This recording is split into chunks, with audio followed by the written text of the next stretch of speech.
agradeço por esse quadro tão completo e que vai ser mais fácil para a gente comentar e fazer as nossas contribuições.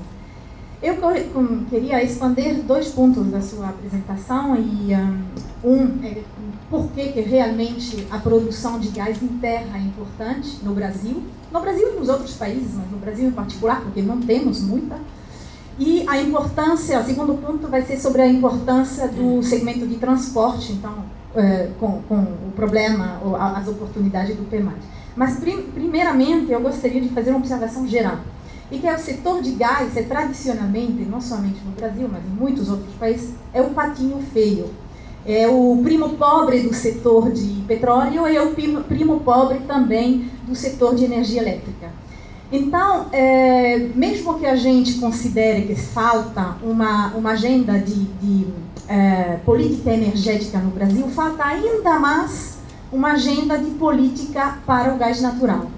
Existem diretrizes para o petróleo, existem diretrizes, ações, nós podemos não concordar com elas, mas existem para a energia elétrica, podem existir para os combustíveis, mas o gás ele fica nas entrelinhas e nas interseções e muitas vezes ele não é considerado como tal, né? E o gás é uma questão complicada, porque o gás, a diferença do petróleo, é uma indústria que precisa de rede. Por outro lado, ele não é como a eletricidade, porque ele não tem clientes cativos. Todo mundo precisa de eletricidade, mas nem todo mundo precisa ter gás. Então, enquanto se fala muito de universalização do suprimento de energia elétrica para todos os habitantes do Brasil, isso não necessariamente tem que ser um objetivo para o gás, ok? Então, assim, é muito importante considerar isso para entender depois por que está faltando realmente uma política para o gás. Bom, dito isso, queria falar do gás em terra. É muito importante saber que aqui no Brasil temos uma situação bem particular, que é o fato de 80% da produção de gás ser associada ao petróleo, e que essa produção de petróleo, à sua vez, é por 80%, eu acho, 85% offshore. Então, o gás produzido hoje no Brasil, ele tem uma lógica que é a lógica do petróleo, né? Ele vai ser produzido se for útil, né, para a indústria do petróleo, ou seja, se for útil reinjetar esse gás, ele vai ser reinjetado. Se for mais econômico reinjetar esse gás, usar ele na plataforma, que transmiti-lo até a costa para poder depois ser tratado e transportado até o consumidor final, então a indústria de petróleo vai usar esse gás da maneira que seja mais interessante para ele. Então, uma coisa importante é que o grande crescimento futuro da oferta também vai se dar offshore, vai se dar no pré-sal, onde tem barreiras ainda mais elevadas à utilização do gás, que se encontra associado com o petróleo, porque esse gás também é associado a CO2, e aí as longas distâncias da costa fazem com que seu escoamento é muito custoso.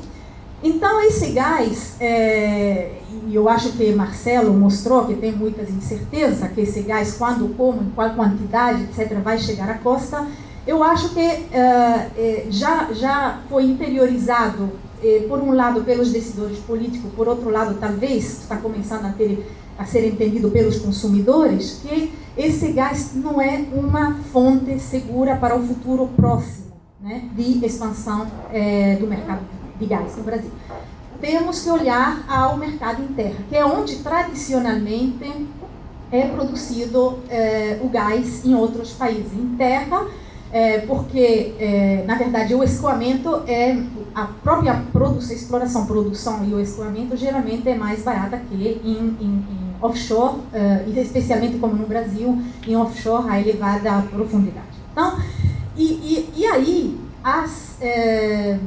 todos os challenges que foram identificados para o petróleo hoje de manhã, eles aplicam até mais para a exploração e a produção onshore.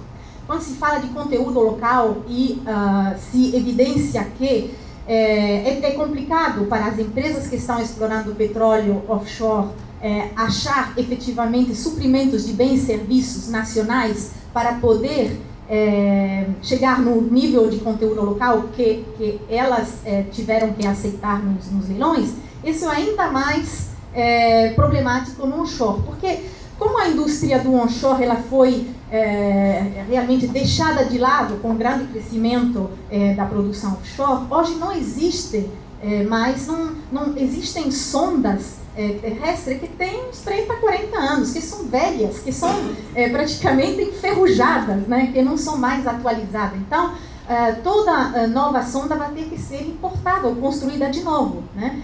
E, obviamente, vocês todos sabem que uma indústria local de serviço para onshore vai se desenvolver se tiver uma demanda agregada suficientemente grande. Se não tiver suficiente investimento no onshore concentrado e uma expectativa que isso continue aumentando no futuro, então é óbvio que essa produção de bens e serviços para o onshore não vai se desenvolver muito rapidamente. Então, um dos grandes desafios para a produção em terra é essa ausência de uma cadeia de suprimento de bens e serviços. E, obviamente, depois tem outras barreiras, que são o financiamento de pequenas e médias empresas e, por fim, um grande desafio, obviamente, que diz respeito tanto ao gás em terra como ao gás offshore, é a monetização do gás, né? E aí eu vou ao meu segundo ponto, que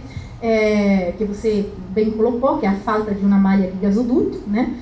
E ao PEMAT. O PEMAT é um plano do governo que responde a um requisito que foi feito na Lei do Gás em 2009. Estamos em 2014, 5 anos depois, com um período de gestação muito, muito comprido, com estudos muito denso, né? O PEMAT, para quem tive coragem de olhar, tem 300 páginas, né?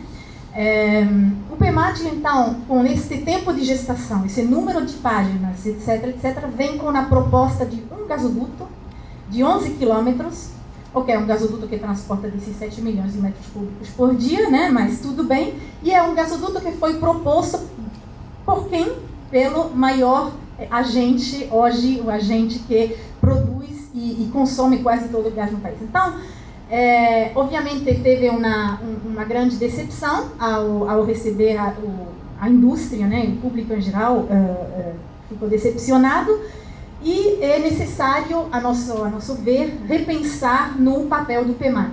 Então, acho que o governo, como alguém disse aqui, tem sensibilidade nesse assunto, mas não necessariamente tem entendimento de como pode ser, quais podem ser as ações para melhorar isso. Então, a gente, como Prisma, apresentou algumas propostas ultimamente ao MME, Ministério, e uma delas é que esse plano, que é determinativo por lei, tá? Esse é o papel número 1, é propor gasoduto para serem licitados. Ok, então vamos manter. E provavelmente esse ano vai ser só esse pequeno gasoduto. Próximo ano acho que não vai ser muito melhor, tá? Porque as condições para poder identificar gasodutos licitáveis no curto prazo são muito restritivas e devem ser, né, de alguma maneira. E então a parte determinativa ela vai ficar limitada, decepcionante, diria. Mas a parte mais importante, então, do PEMAT seria, ao nosso ver, identificar oportunidades futuras, não necessariamente de gasodutos imediatamente licitáveis, mas de gasodutos que no futuro poderiam vir a ser licitáveis. Então, é um plano mais indicativo, mais estratégico, onde o governo poderia identificar rotas, né, de transporte do gás, caso venham a ser confirmadas novas reservas, novos focos de produção em terra e, obviamente, novos mercados, né? Então, acho que essa aqui é uma proposta importante, né? Eu não acho que o PEMAT ele pode vir a ser o documento de política energética para o gás natural, mas ele certamente deve refletir algumas diretrizes.